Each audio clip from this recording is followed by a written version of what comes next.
Reports have emerged that the crew of a U.S. armored vehicle was injured after running into a Russian military convoy in an incident in northeast Syria earlier this week. The incident appears to be related to a series of videos of tense encounters between the two forces that have been uploaded in social media.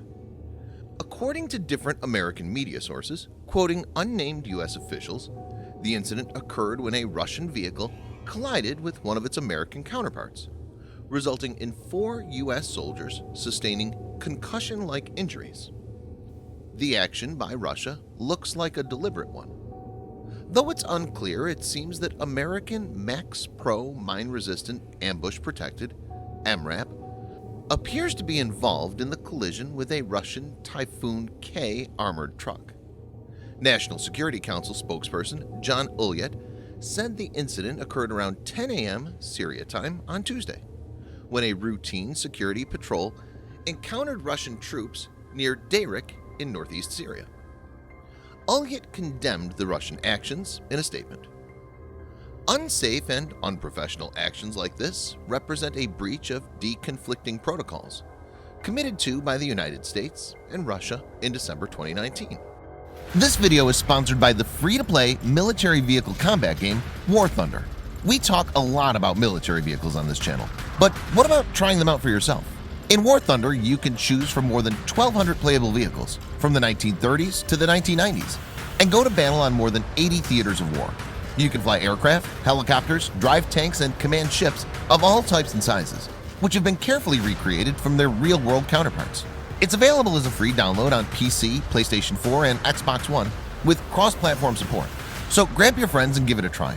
All viewers of Defense Updates that register using the link in the description below will also get a free premium tank, aircraft, or ship and 3 days of premium account time as a bonus.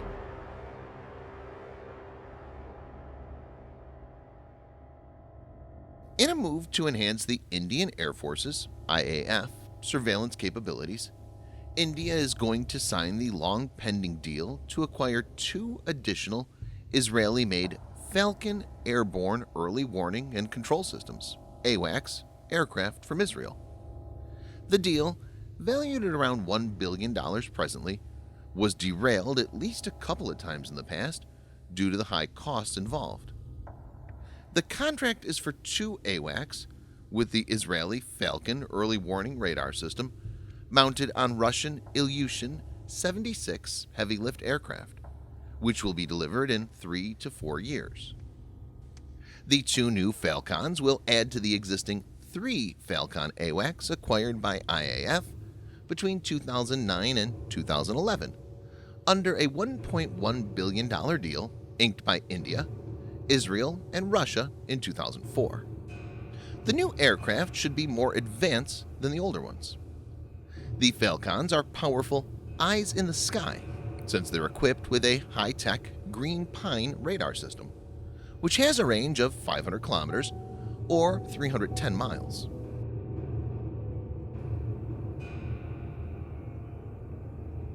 A Chinese military spokesperson on Thursday voiced opposition to U.S. arms sales to Taiwan and vowed countermeasures if the U.S. insists on pushing for a new round of arms sales to the region.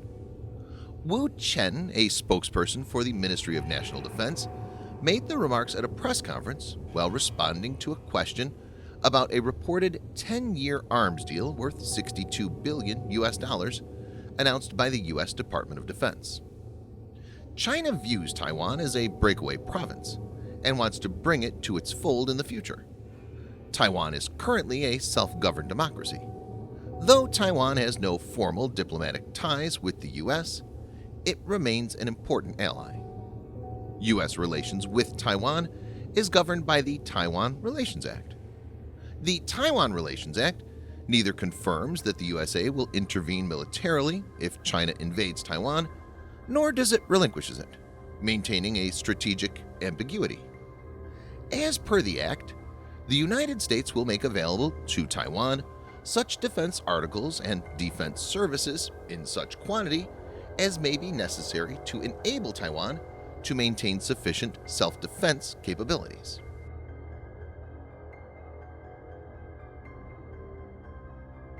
U.S. Air Force is stepping up its activities in Europe in a message to Russia. A group of 6 B-52H Stratofortress bombers, which are now on a short-term deployment in the United Kingdom, recently flew together with Norwegian F-35A Joint Strike Fighters and F-16AM Viper fighter jets. Reports indicate that all the bombers were nuclear capable. The Royal Norwegian Air Force released pictures and video of the armada of aircraft in flight on August 24, 2020, but did not say when or where the event had actually taken place. Viewers may note that a similarly large exercise involving 5 B-52Hs and Norwegian F-16AMs last year took place over the Norwegian Sea.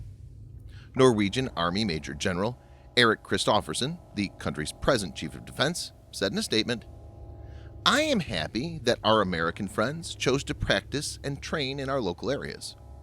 It's important that they know Norwegian conditions and can operate with us if necessary."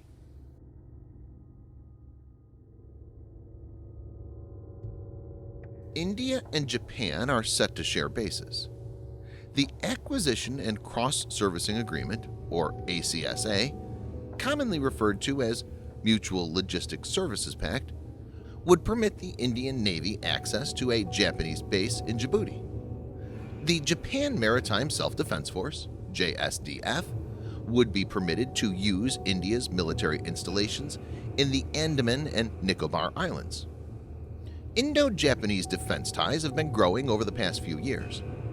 At the end of the bilateral 2018 summit meeting in Tokyo, attended by the two leaders, both countries had agreed to begin formal negotiations on ACSA.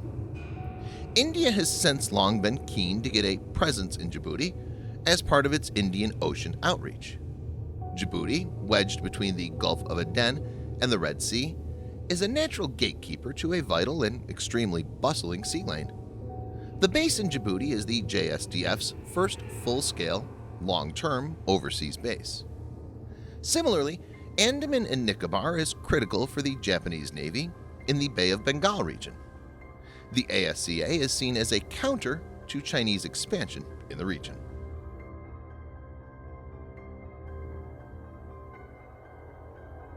There's an investigation going on to ascertain if the fire that struck the amphibious assault ship USS Bonham Richard in July was intentionally set. Reports indicate that the Naval Criminal Investigative Service was considering the possibility that the fire was a case of arson and had identified a sailor as a possible suspect. Multiple news reports state that the sailor is being questioned in connection with the fire, but has not been charged. Viewers may note that the ship burned for 3 days while it was tied to the pier at the Naval Base San Diego. Chief of Naval Operations, Admiral Michael Gilday, later told Navy leaders that 11 of the ship's 14 decks had been damaged, and the ship's island was nearly gutted. The Navy has not yet revealed if the Bonham Richard is deemed too damaged to save.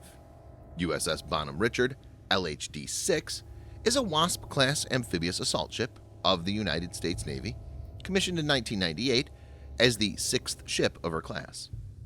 The primary mission of Bonham Richard is to embark, deploy, and land elements of a Marine landing force in amphibious assault operations by helicopter, landing craft, and amphibious vehicle, and if needed to act as a light aircraft carrier.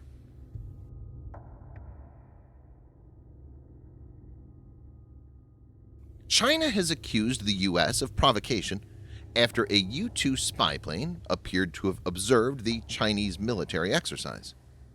As per Reuters, China says its defense ministry has lodged stern representations with the U.S. government over the U-2 seriously interfering in normal exercise activities that could have resulted in an unexpected incident. They added that the flight was an act of provocation, and China is resolutely opposed to it. China demands the U.S. side immediately stop this kind of provocative behavior and take actual steps to safeguard peace and stability in the region. Experts have indicated that China can issue a Notice to Airmen (NOTAM) warning of live fire drills, but a large part of the exercise would have taken place in international waters. Hence, though the U-2 may have gotten near the airspace China closed for the exercise, it doesn't mean it broke any territorial boundaries.